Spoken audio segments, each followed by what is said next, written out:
A woman rented a room in a house and watched her landlord slowly paint over every window, kitchen, living room, hallways.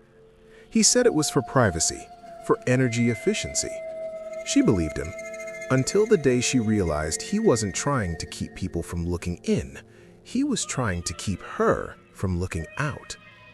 Tonight, I'm sharing 3 stories about warning signs that seemed harmless at first. The painted windows, the excessive groceries, the handprints, 3 stories up. And by the time these people realized what was really happening, escape was no longer an option. Welcome back to No One Noticed. If you're new here, this channel focuses on scary stories where people ignored the warning signs until it was too late. Tonight's video has 3 stories, all time-stamped in the description, but I'd recommend watching from the beginning because these stories build on each other. They start subtle, almost reasonable, and then they cross a line you didn't even know was there. Let's get into it. The police officer was standing in the living room looking at the windows. All of them were painted over. Thick black paint, multiple coats. You couldn't see through them at all. And you said you'd been living here how long? 3 months. He walked to the kitchen. Those windows were painted too, same black paint. Did he do this before or after you moved in?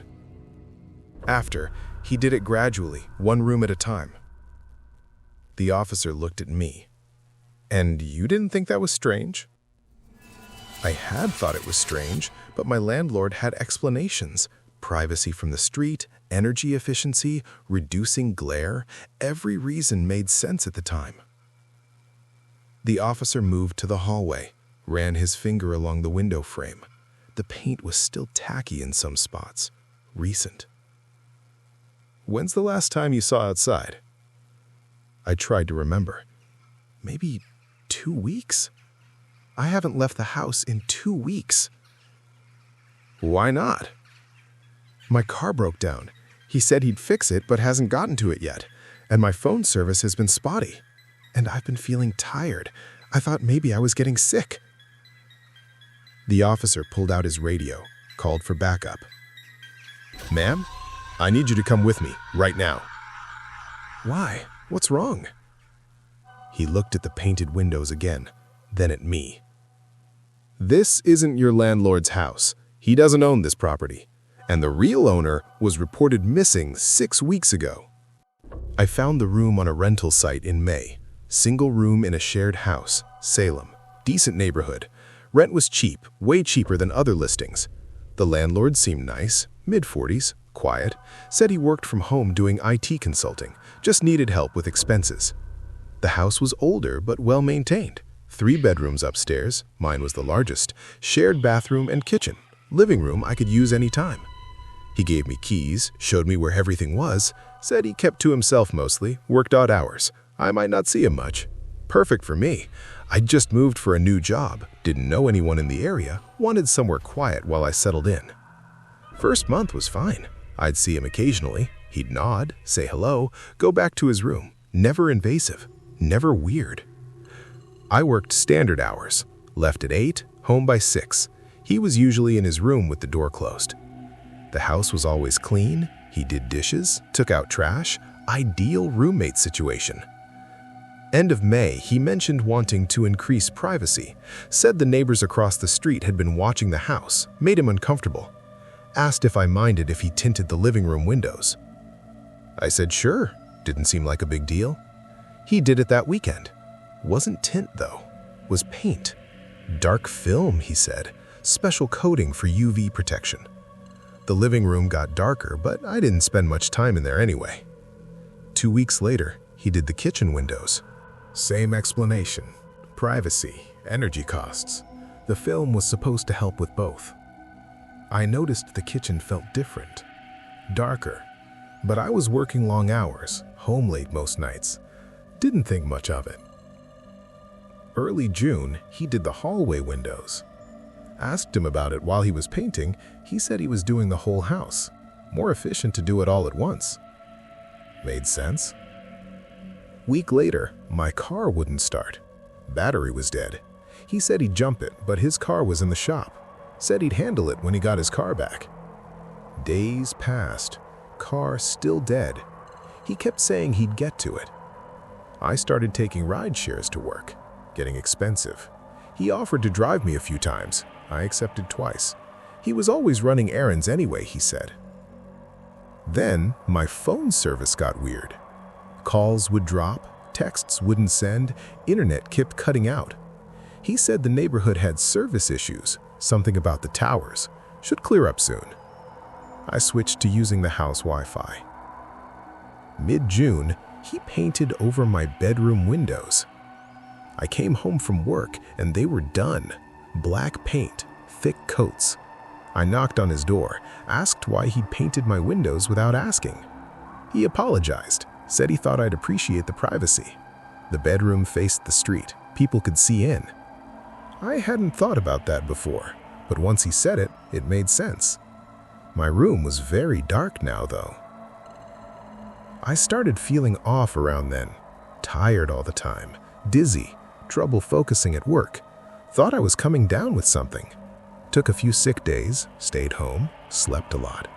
He'd check on me, bring me water, soup, said I should rest, not push myself. One morning I woke up and my door was locked from the outside. Tried the handle, wouldn't turn. Knocked, called out. He came after a few minutes, unlocked it, said it must have gotten stuck. Old house, doors did that sometimes. But I'd never seen a lock on the outside of my door before. That afternoon, I tried to leave, walk to the corner store, get some air.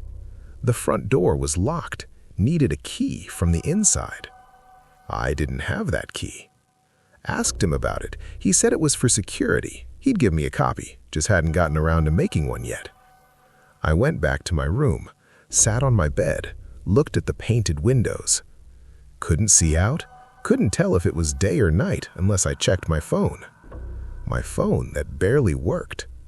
In a house where all the windows are painted black, with a landlord who locked doors from the outside.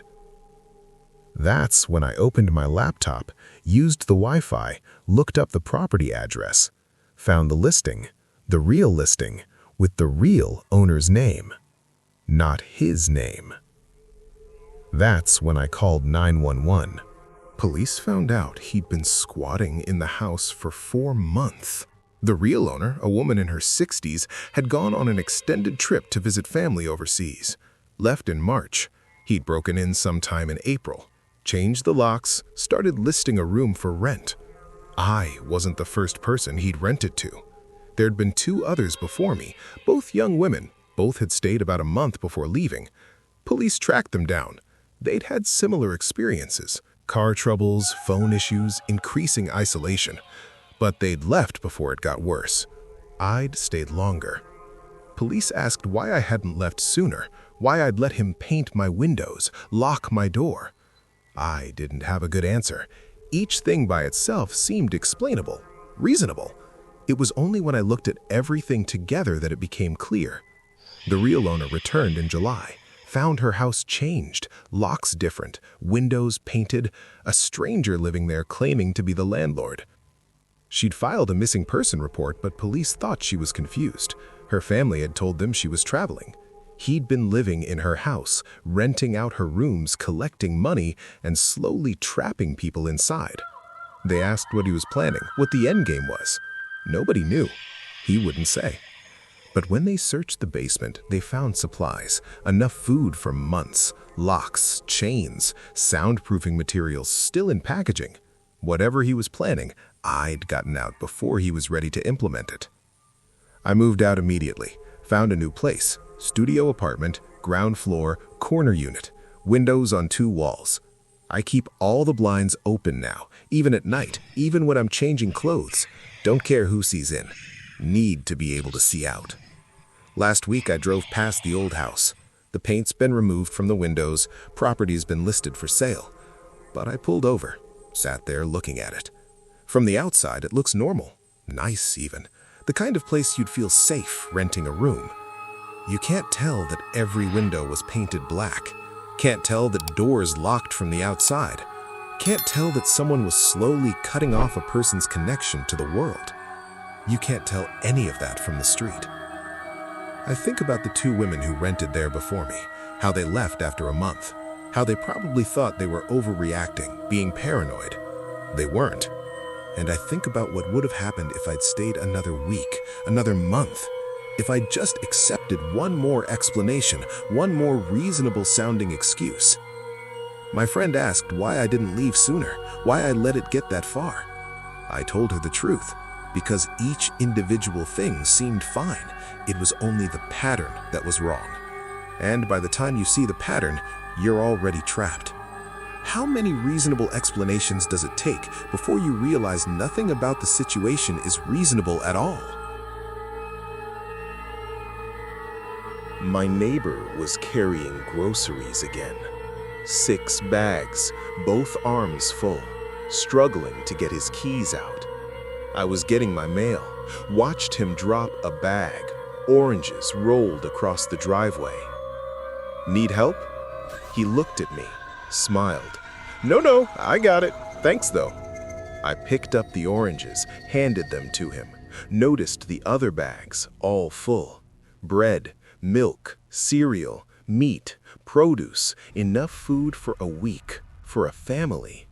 But he lived alone. Having people over? Just restocking, you know how it is. I didn't know how it was, because this was the 3rd time this week I'd seen him with 6 bags of groceries, and it was only Thursday. He got his door open, bags disappeared inside, door closed. I went back to my mailbox, stood there for a minute, thinking. I'd lived next to him for 8 months. Small duplex, Portland. We shared a wall.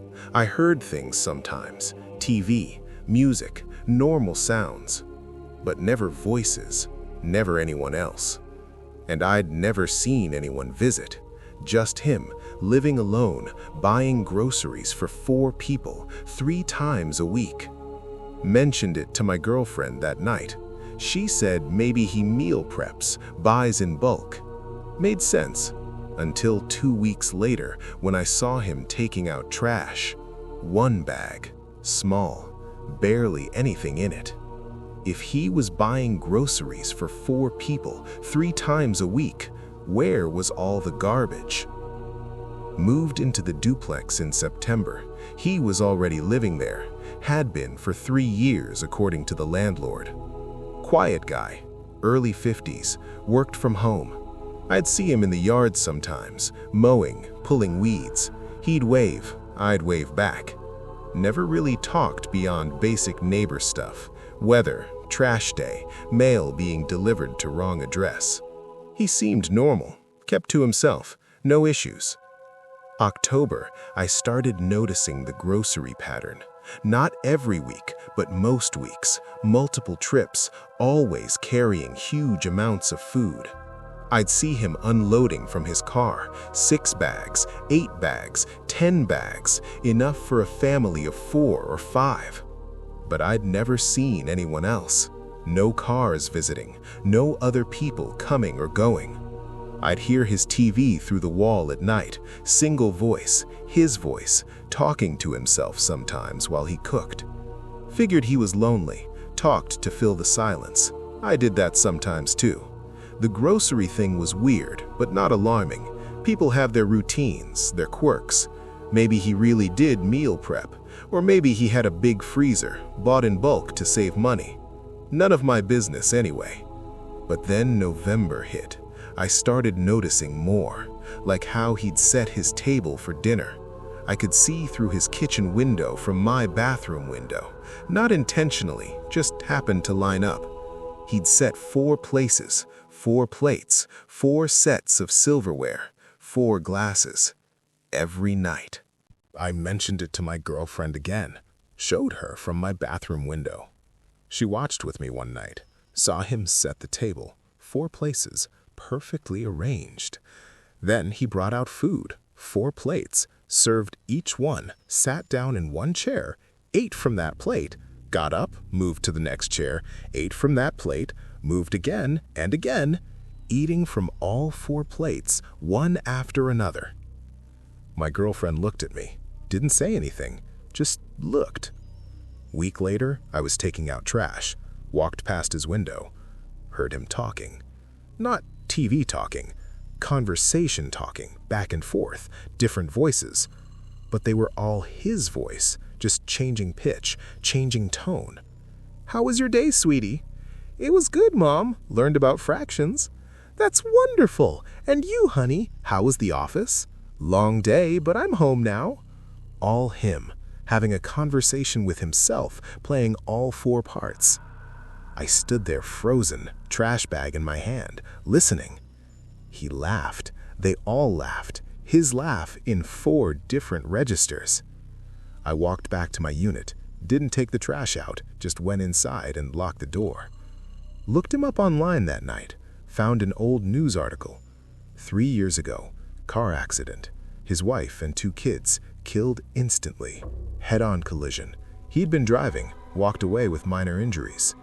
Same month he moved into the duplex. Same month he started living alone. I stopped watching after that. Felt wrong, invasive. But I couldn't stop noticing the groceries, the table settings, the conversations through the wall. December came, Christmas getting close. I saw him bringing in a tree, full size, 7 feet, struggling to get it through the door. Bought decorations, bags from Target, Walmart, Michaelin's craft store. Heard him singing carols, multiple voices, his family. He bought presents. I saw them through the window, wrapped boxes under the tree, name tags, to Emma, to Jake, to Sarah. His family's names, I'd found them in the article. Christmas Eve, I heard him cooking, smelled turkey, stuffing, all the traditional dishes. Heard him set the table, 4 places. Heard him call them to dinner. "Emma, Jake, time to eat. Sarah, can you get the rolls?" Heard the chairs scraping. Heard him eating, talking, laughing, all alone. Heard him cleaning up after, washing dishes, putting away leftovers. Heard him say goodnight to them, each one individually. "Sleep tight, Emma, Santa's coming." "Love you too, buddy, big day tomorrow." "Good night, Sarah, Merry Christmas." Then, silence. I sat against the wall, just sat there, couldn't move. Called my girlfriend, told her everything. She said I should call someone, police, social services, someone. But what would I say? That my neighbor was buying too many groceries, setting extra plates, talking to himself? None of it was illegal. He wasn't hurting anyone, except maybe himself. Day after Christmas, I went over, knocked on his door. He answered, smiled. "Hey neighbor, Merry Christmas." "Merry Christmas. Listen, I wanted to check on you, make sure you're doing okay." His smile didn't change. "I'm great. Family's great. We had a wonderful Christmas." I looked past him, saw the living room. Presents opened, wrapping paper scattered, 4 piles, 4 sets of gifts.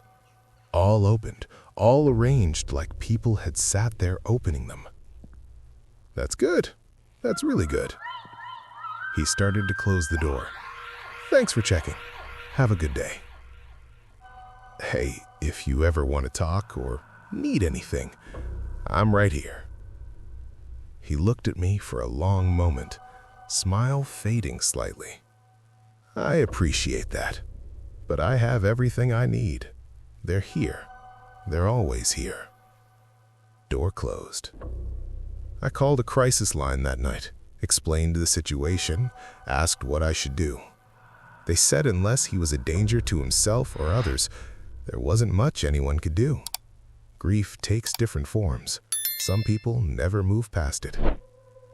I asked if I should be worried, if this could escalate. They said to keep an eye out, call if things changed, but otherwise, respect his privacy. I moved out in March. Couldn't handle it anymore. Hearing him talk to his dead family through the wall, watching him buy groceries for 4, set the table for 4, live like they were still there. Last I heard, he's still in that duplex, still grocery shopping, still setting the table, I drove past there last month, visiting Portland, took the long way to my friend's place, went by the old duplex. His car was in the driveway, groceries in the trunk, 6 bags visible. I pulled over, sat there watching.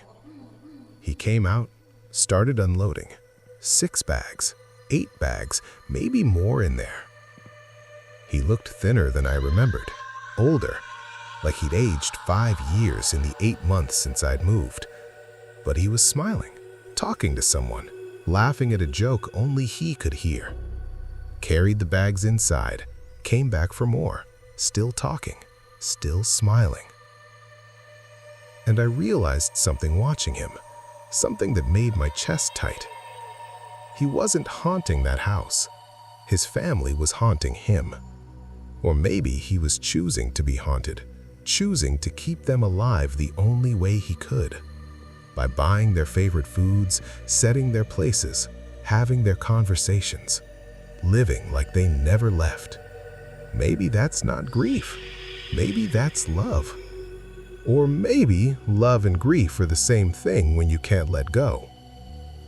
I didn't knock, didn't try to talk to him, just drove away. But I think about him sometimes. Late at night, when I'm setting my table for 2, for me and my girlfriend, and I wonder, if I lost her, how long would I keep setting 2 places? How many groceries would I buy for someone who wasn't there? How long before coping becomes can't let go? Building maintenance was standing in my bedroom, looking at the window. "And you're sure these weren't here before?" I pointed. "They show up every few nights, always facing in, like someone was hanging on the outside looking into my room." He walked closer, examined the glass. The handprints were small, woman-sized, or teenager, pressed flat against the window, fingers spread. "You're on the 3rd floor." "I know." "No balcony on this side, no fire escape." "I know." He looked out the window. Nothing below, just a straight drop to the parking lot, 3 stories down. Maybe birds or condensation patterns. I'd heard that before, from the building manager, from the police, from everyone I'd shown the handprints to. But these weren't bird marks, weren't condensation. They were handprints, clear as day, palm, fingers, thumb, all there. And they only appeared at night, always between 2 and 4 a.m., always facing in. He pulled out his phone, took pictures. "I'll file a report, but honestly, I don't know what to tell you." "Can you check the roof, see if someone's accessing it?" "I can check." He left, said he'd be back. I sat on my bed, stared at the handprints. Someone had been out there, hanging on my window, 3 stories up, watching me sleep. And when I installed a camera to catch them, the footage showed exactly what I'd feared. Someone was coming down from the roof every night, and they'd been doing it for months. Moved into the apartment in April. 3rd floor, corner unit, 1 bedroom, big windows, good light. Building was older, 1960s, 6 floors, 20 units, mostly young professionals. Quiet building, good neighborhood. My bedroom window faced the parking lot. No buildings close enough to see in. I never bothered with curtains. First month was perfect. Walking distance to work, affordable rent, no noise issues. May was when I noticed the first handprint. Woke up one morning, went to open the blinds, saw it on the glass. Small handprint, facing inward. I thought maybe I'd touched the window, reached out from inside, left a mark. But when I got closer, I saw it was on the outside, not the inside. I was 3 stories up. Nobody could reach my window from outside. I cleaned it off, figured it was old, had been there when I moved in, just didn't notice until now. 3 days later, another one, same window, different spot, also facing in. Cleaned that one too. Week later, 2 more, side by side, like someone had pressed both hands against the glass.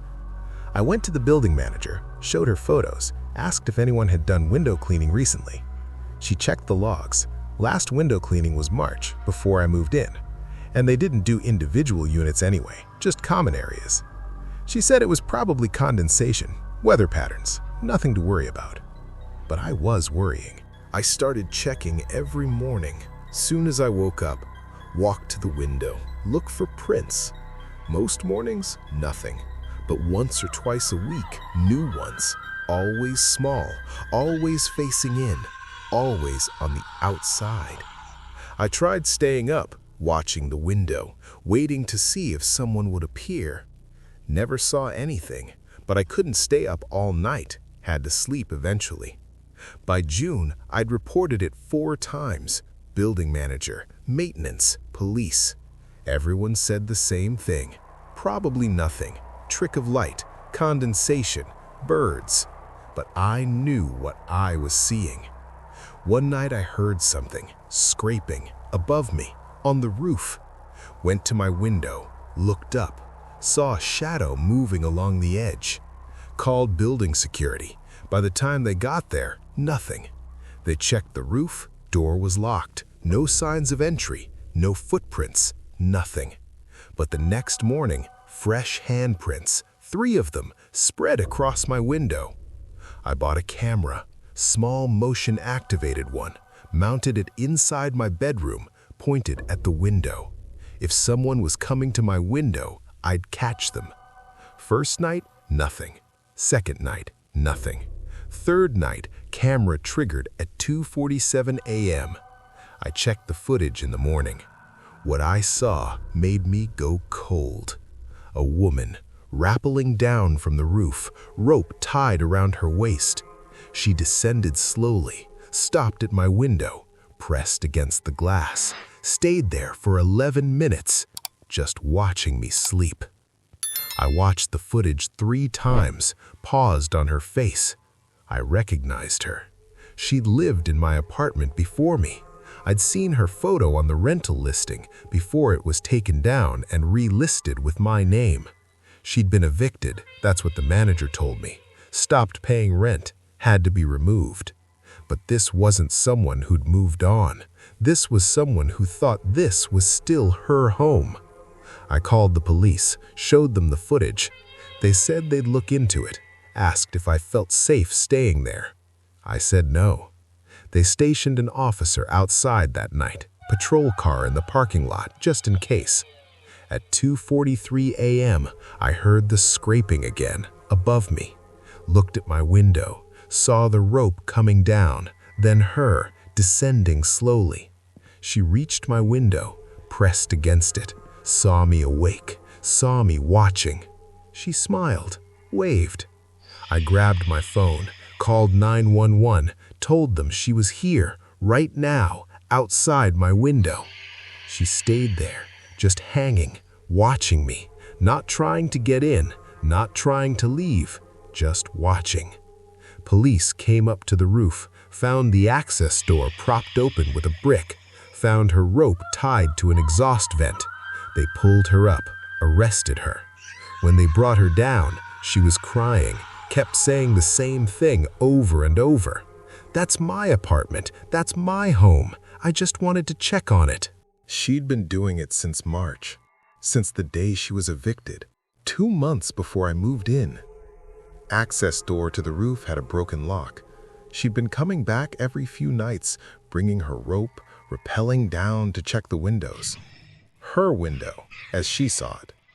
Police found a notebook in her bag, dated entries, every time she'd come back, what she'd seen, what had changed.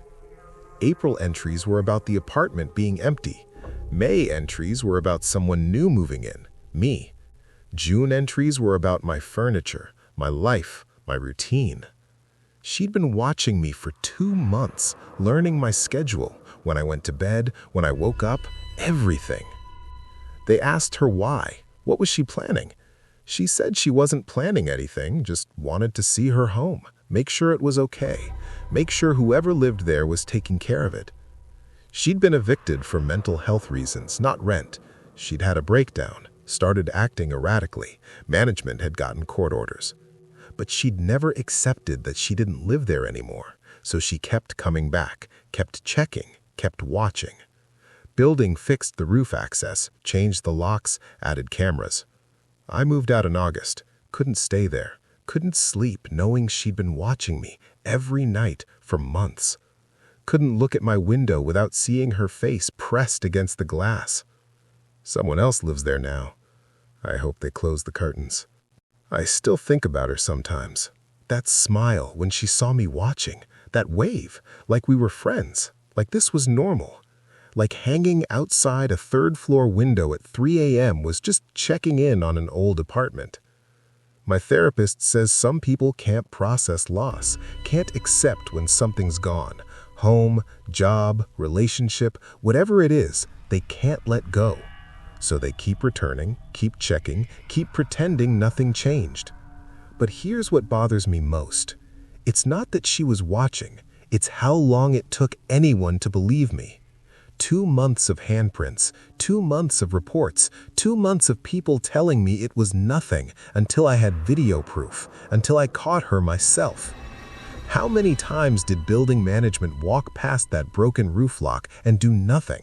How many times did security ignore the scraping sounds? How many other tenants saw things and dismissed them?